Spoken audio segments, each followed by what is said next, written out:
guys, and welcome to the third week of Arena Clash, where we will be bringing you the UK's top esports action across 4 titles: Overwatch, League of Legends, Tekken 7, and Call of Duty WWII. My name's Rage, and I'm joined here by Stel. Guten Abend. And we'll be bringing you the action from a different arena every single week.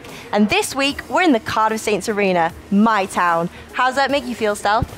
Like a pilgrim in an unholy land. It's okay, we don't mind you underdogs visiting us once in a while. Underdogs? I'm a British bulldog. Urgh.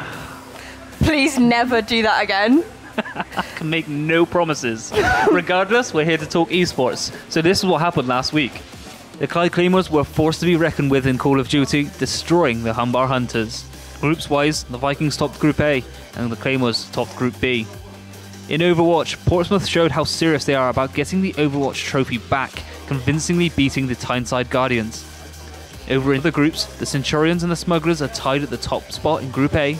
The Saints and the Vikings are tied at the top of Group B, but Portsmouth have a game in hand and could soon see themselves top of that group. In League of Legends, Cardiff's classic low lineup took on the Bradford Rams.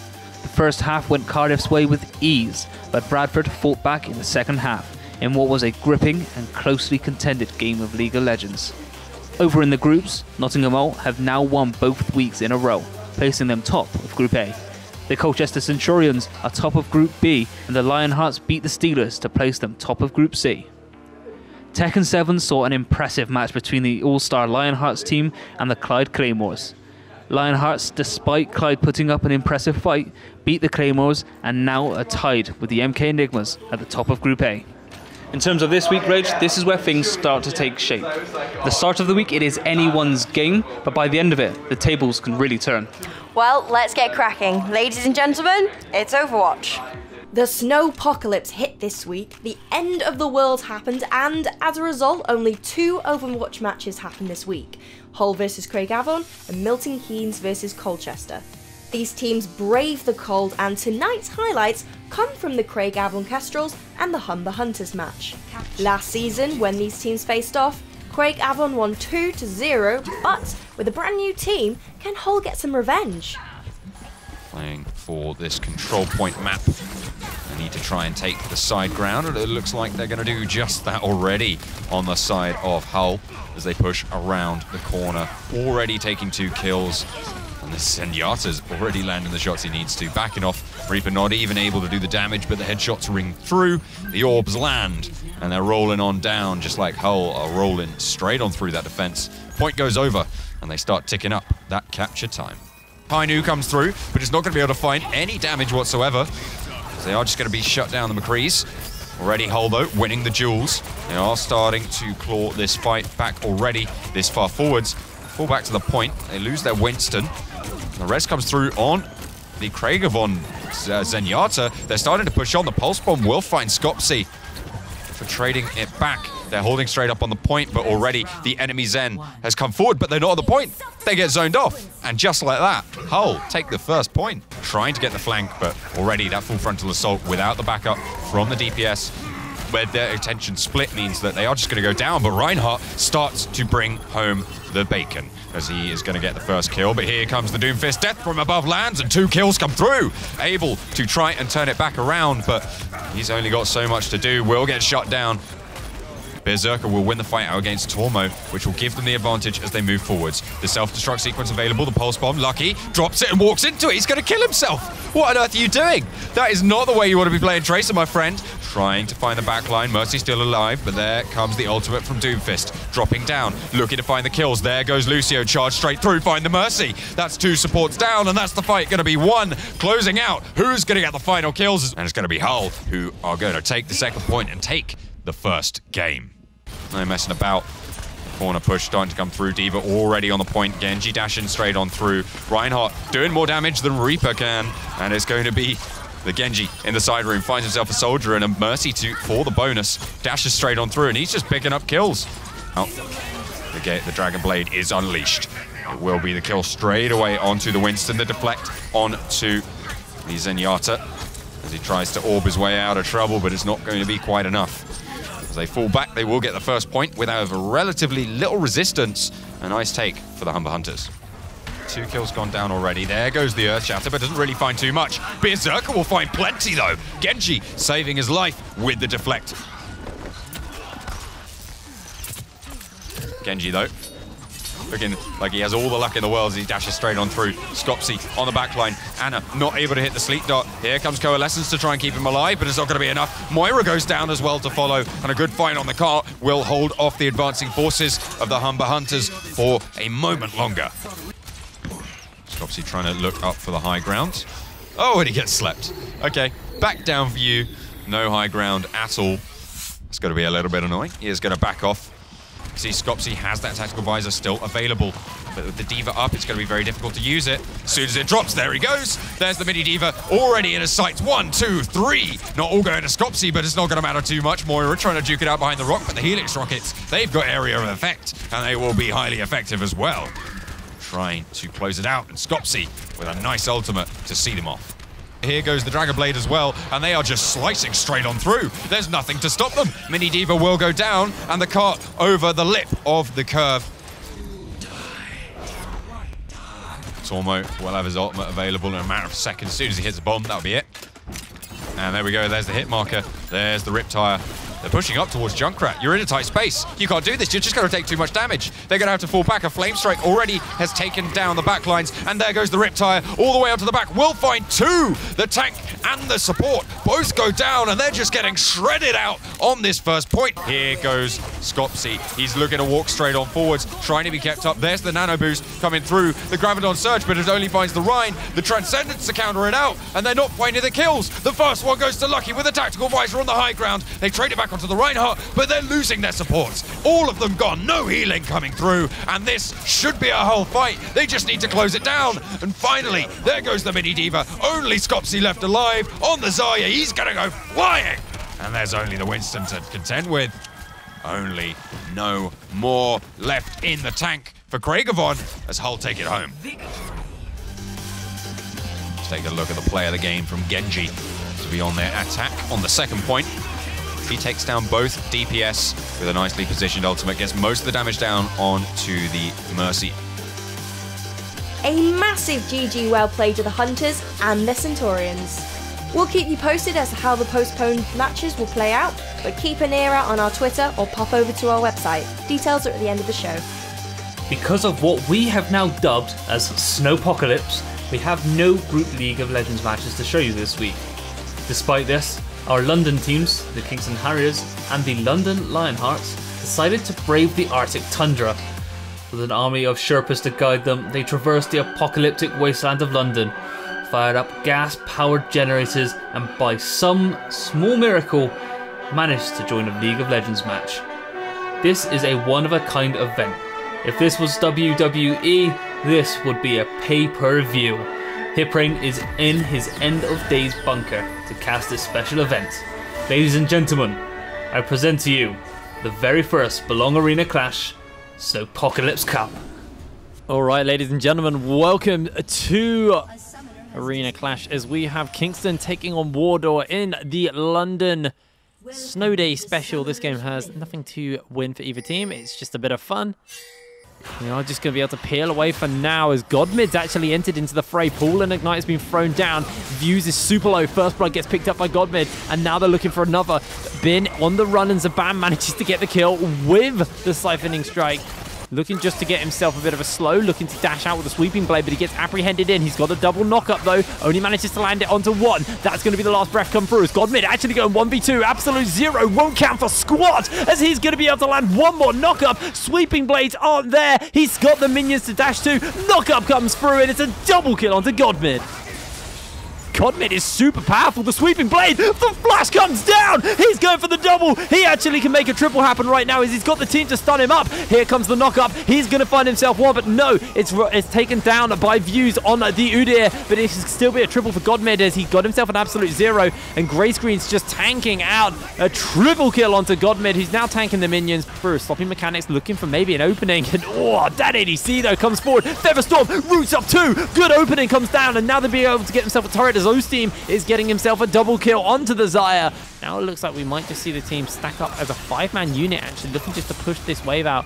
Supercon Red comes in. That's a flash knock up onto 3 members. This is a massive engage, and 3 members just liquefy to Godmid. It's going to be a double kill, though, onto Dad ADC as the Featherstorm comes through. He's looking on for another. Good knockup comes down, and all the damage to boot. The full ace by Wardor, followed up by the surrender, and game 1 goes over to Wardor. Godmid actually taking a gank here, gets himself the Rune Piston down, and Views is coming through. Ignite's already gone down as Godmid now looking for the opening as he gets himself first blood in the top side. Views answers back, and it's a 2-0 for Wardor. That ADC actually might just commit for the kill. He's flashed over. Ace in the hole's coming through, following up with a heal. Now Otem able to get himself on. Ostim looking for the hurt, and he manages to connect the kill. That ADC playing very aggressive. Great ace in the hole block from the Unbreakable. Event Horizon's there, and Grey Screen goes in with the Glacial Fissure. He's going to get stunned up. He's looking to go down at this point as a Piltover Peacemaker connecting to the back of the head. Cataclysm comes out, and that's a 2 for none. Godmid needs to make a miracle happen, but the GLP will slow him down. He's doshing and diving and ducking away, but I don't know if he can make this work. He manages to find himself 1. He's got the ability to get 2 with a flash. Comes over, doesn't quite connect it, and he doesn't get the kill. Godmid needs to be careful as he takes a 90 caliber net to the face. Rune Prison's in. That's a lot of burst, and ADC finds himself a kill. Zabam is going to get locked up, and bam goes the Veigar as ADC is able to pick himself up his 5th kill, and Godmid is chasing onto Sammy Tammy. 1 more auto attack. Should be able to get it as he overloads for the kill.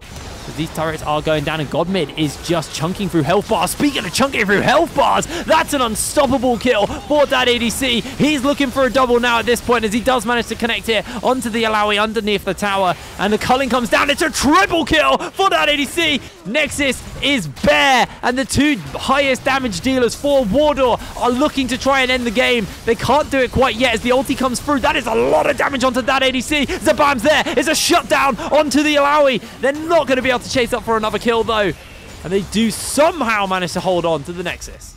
And Alawi is here to make sure they can't quite end as Godmid looking for a kill. Gets it onto Sammy Tammy. There's going to be the Glacial Fissure. We are looking at the end of the game as Alawi is locked down, and the Wind Slash for 7 kills. This will be the Nexus falling at 27 minutes when they decide to end it. Just won a couple more kills at this point as the Zabam is losing so much health. Oh, flash! Doesn't quite connect, unfortunately for him. And with this, the Nexus falls. 28 minutes on the clock, and Wardor go 2-0 over Kingston. It's that part of the show where we get to talk to the Arena's team. This week we're in Cardiff, and Rage is down with some of the players. Thanks, Delv. So I'm here in the Cardiff Saints Arena, and I'm with Cray and Deplo. So you guys, you are a new team to the Arena Clash. How are you finding the season so far?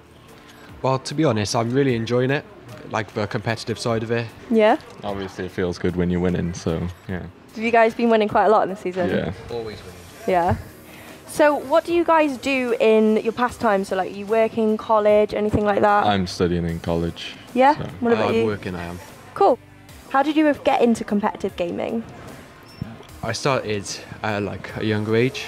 I just really enjoyed it because like it's a bit of competition, it's a bit competitive like. Yeah, I've just been playing FPSs with my brother, so just slowly adapted to the competitive side of it. Cool. So you're currently top of the leaderboard. Do you see yourself at the finals? Yeah, 100%. That's for the finals, yes. Yeah? Cool, I like that, I like that. Hear that, Delph? Yeah? Smugglers ain't gonna win this one. So if you guys make it to the final, 4 of you are gonna play in the Call of Duty World League. How does that make you feel? That makes me feel amazing. It makes me feel so good about myself and the team. Yeah, obviously it's a huge confidence boost if we do end up going, so yeah. You mean when you are at the finals? Yeah, thought so. Any advice to any person that would like to come and play in the Call of Duty community nights or would like to join the team next season? Yeah, just come along. Everyone's friendly. Obviously, if you're nervous, just bring your friends along with you. It's like, we're all welcome.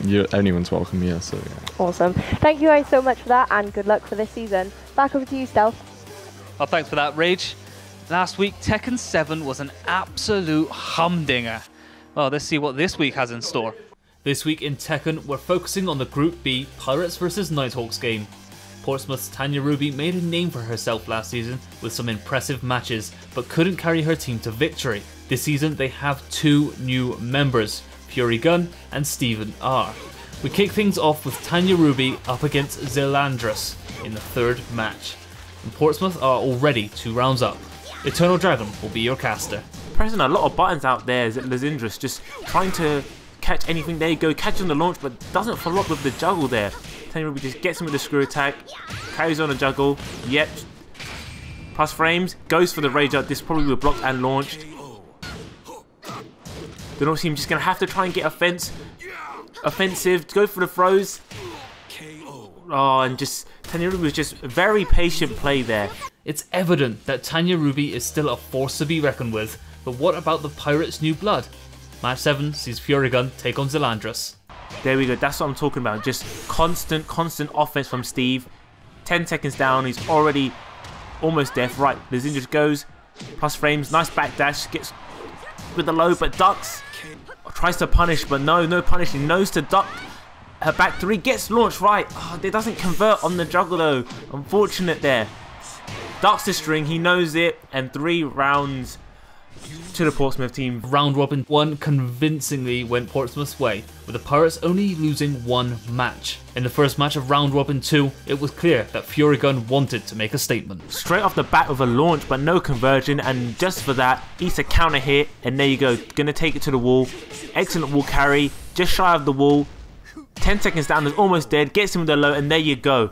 And there you go, just he's not even backing up anymore. He's very offensive Fury Gun. He just knows because the Norwich team are pressing a lot of buttons, they're going to get counter hit, and this rage out will get blocked and launched. Or no launch, but he punishes. Back against the wall, goes for the Steve. Wow, the now he's back against the wall. What offense can he get off now? Good pressure, but you have to dial that pressure sometimes. Match 9 sees Oz Owen up against Tanya Ruby. Can Oz Owen beat the legendary Portsmouth player? Nice sidestep from Tanya Ruby. Excellent punish. Goes downstairs. There you go. Make good use of it. Excellent follow-up. She's practiced that. She knows what she's doing there. Pressure against the wall. And there you go. You have to hold back. If you've been hit, it's not your turn. Most of the time, there might be some certain moves where you can, but if you've been hit, it's not your turn. So that's why you keep getting counter hit if you're pressing a lot of buttons there. And there, you're just using a lot of plus frames. Goes downstairs again. There you go. 2 throw breaks in 1 round. Working on a perfect here. We should get it. And there we go. Making good use of the power crush there. Tanya Ruby's not having none of that. Just hatched out there. Plus frames again. And she just does a power crush of her own. Just 3-0. Quick 3-0 there. And this is going to be my play of the game. Perfect round from Tanya Ruby. Excellent wall combo. Correct wall break as well. And then what we have is excellent Okizemi from Tanya Ruby, which is off the ground techniques used in Tekken, and excellent perfect scored by there. Well done. So that win for Portsmouth puts them joint first with the last season's runners-up, the York Vikings. Over in D, Saints won their matchup, as did the Bradford Rams, giving the Rams their first Tekken 7 win this season. So Stealth, have we saved the best for last? Of course we have. It's Call of Duty. Groups A, C and D are playing this week, with Group B's matches cancelled due to the snowstorm of doom. Group D is where the action is at, with the Cardiff Saints versus Teesside Steelers matchup. Both teams are new to the Call of Duty in the Arena Clash, but Cardiff have shown early promise, and if they win this match, they look to top the group. Teesside need to beat Cardiff to be in with a chance of topping the group after drawing against Craigavon. This is an all-to-play for match. Expect drama. Very solid start coming in from Cardiff, picking up a nice amount of time and just thwarting the oncoming attacks coming in from Teesside. 10 seconds remaining in the hill and we rotate down towards the back of Crane, but Teesside are already there. See how things will go down as the spawns are trying to be locked down from the side of Cardiff. 1, 2 will fall, make that 3. There's only 1 left inside of Hill and they're all spawning out towards Cole. That is going to be the spawns broken and Cardiff will take control of this hill once again. Seri is still doing a fantastic job of staying alive, not peeking out anything that he doesn't need to. Rips off the head of Gunners there and manages to lock down fighter pilot and glide bomb for himself. Opts to use the glide bomb, which is an interesting choice as he looks to secure the back spawns for his squad. Cray again inside of Hill picks up a 2 pieces. Jerome comes through the back end of things. He's able to pick up one himself, and now they're just 5 seconds away. Nade's coming in. Oh my god, that's a 3-piece with a nade from Adam Johnson. That's something you very rarely see. Huge shots coming in from him, but as we do that, the shots come in at the front of Bear, and there we have it. Cardiff will take map number 1. So a solid start for Cardiff in the first hardpoint. Search and destroy. Teesside need to bring the magic, or a damaging draw or even a loss is on the cards for them. Jerome will be your bomb carrier. Shots have been fired. A trade has come in. Deplo picks up Adam James Roper before being traded out by Endo. And immediately we are into a 3v3 situation, and this is a ballsy play coming in from Cardiff. The bomb carrier pushes right the way through towards mid-map and is taken down one before being traded out himself. We have Cardiff left in a 2 versus 1 with Siri all alone. Interesting choice from Cray here, something we very rarely see. Oh no! It's the Akimbo pistols. And Siri is left all alone in a 1 versus 2 once again. See what he's able to do here. He has the Kar 98 and the machine pistol. Sees one, is not able to connect it. Oh no, gets destroyed. 2 versus 2 coming in again. Cray with the Akimbos, but Siri picks up one. He's going for the Akimbo kill again. He gets the kill and is able to go for the defuse without being a little bit of showboating as we spin around in circles. Oh dear. Oh no. Oh, you hate to see it. Able to pick up one from the B bomb site. Has to duck down as Cray picks up Adam Jones Roper with the sniper. Is able to pick up a second. Unbelievable shot. That's a lovely quick scope. Can Cray pick up the third? He's directly opposite him, but doesn't know this. We can obviously see this using the quad vision. He now knows where he is. Tags him up, and Siri, left in a 1 versus 4, is going to get shut down. And this is 5-0 now. The streaks do come in. Glide bomb looking out for its target, managed to find Siri right at the very back of the map. The bomb is now moving towards the B bomb site. Surely it's going to get planted. Yes, you can see now that it is being planted. Gunners is looking to go and challenge. The bomb has been planted. He's able to connect and get the kill in the end of things, and that's 6-0. We'll see how Teesside are able to bounce back from this one in the next best of 3 and hopefully be able to tie things up. Well, here I am, sat in the lobby, waiting for the opposition to get back in so that we can start to close out this second best of 3 in tonight's arena clash, and I get a bit of information. This is absolutely absurd, but Teesside have forfeited match 2 to Cardiff after getting absolutely hammered in match 1. A forfeit! Unbelievable. This is major upset. It's all kicking off in Group D. Meanwhile, in Group A, Manchester Swarm lost to the MK Enigmas, meaning the ex-Call of Duty champions can no longer win this group. Oh, gutting.